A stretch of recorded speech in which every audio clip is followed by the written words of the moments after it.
Hello YouTube, this is the Asian Theist here, and as you can see, I've recently gotten my hair cut.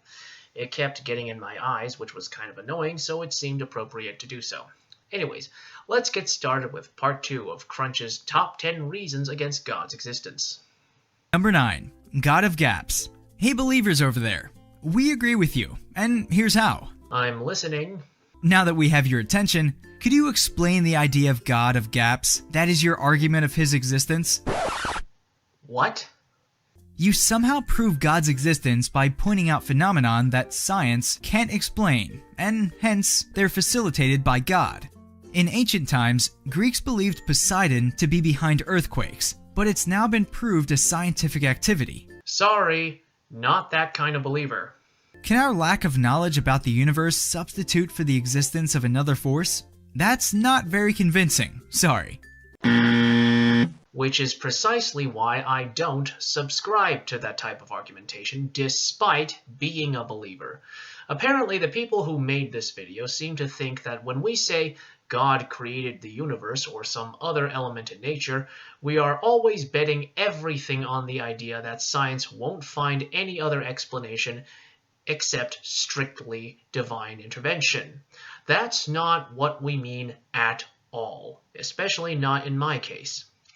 The issue of tackling God of the Gaps in every detail will require an entire video itself, and I suspect there are a myriad of videos by Christian apologists that have thoroughly dealt with the subject.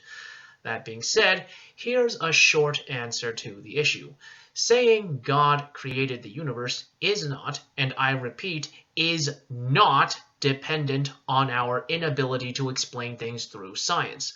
Let me elaborate using an analogy I read about in high school. If you were interested in a certain dessert and asked, who made the dessert, saying the cook did it is an acceptable response.